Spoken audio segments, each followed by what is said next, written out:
I've been folding my fat quarters this way for a year, and I am absolutely never going back. It's just the perfect little fabric packet.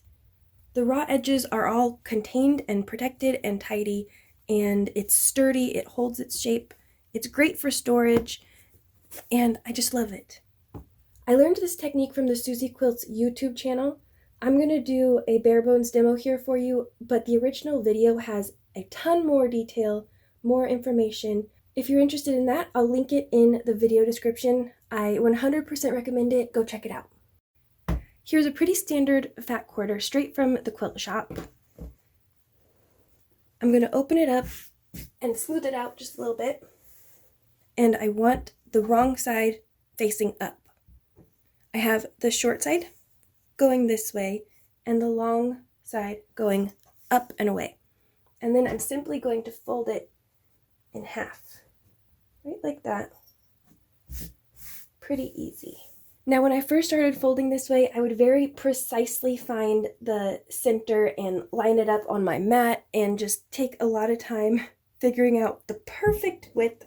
But now I just sort of eyeball it, and it's sort of helpful. This existing crease is a good guiding point. So I'll just fold towards the middle.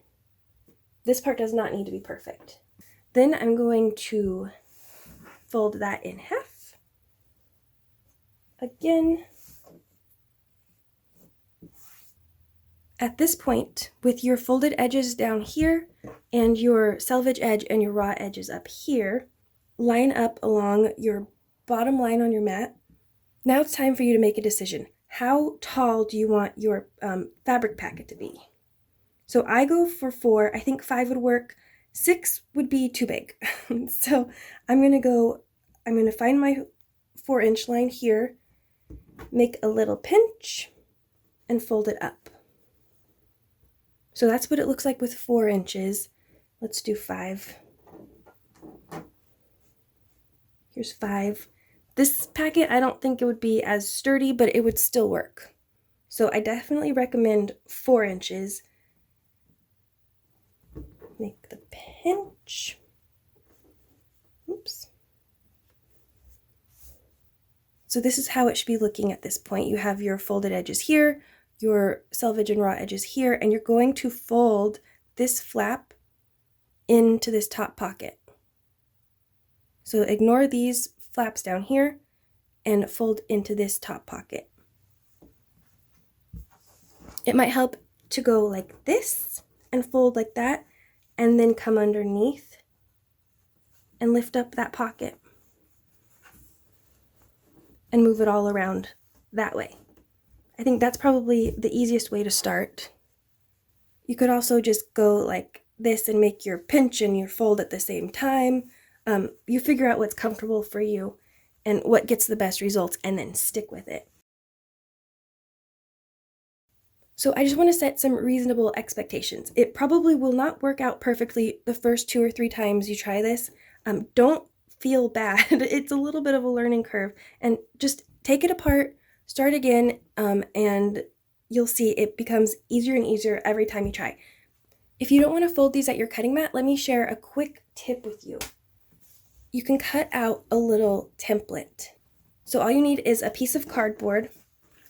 Cut it between 9 and 10 inches wide. I went with 9.5 just to split the difference. And then draw a line across however high you want that fold to be. So I folded this one at 4 inches. You could do 4.5, 5 inches, but probably no bigger than that.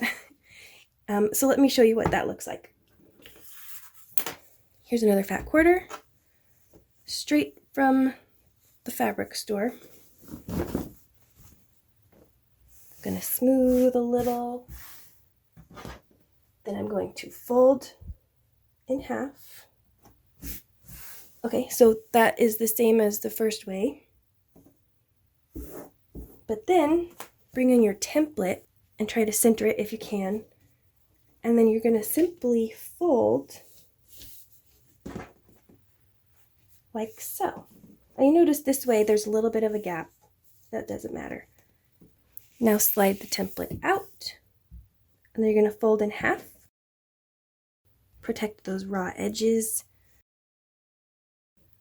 Spin around so that the folded edges are down. Bring your template back in, and I'm going to just fold up to that line.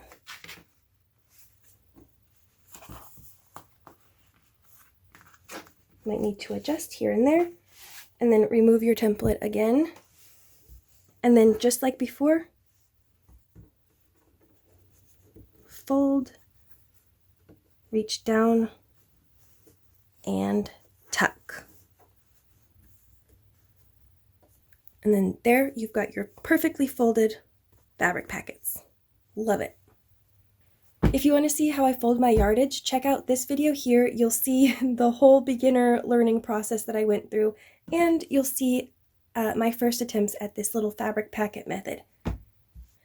If you have any other burning questions about quilting or sewing or anything like that, let me know in the comments below. I'm happy to help. I really am. Let me know what you need to know. So I hope this helped, and I'll see you again real soon.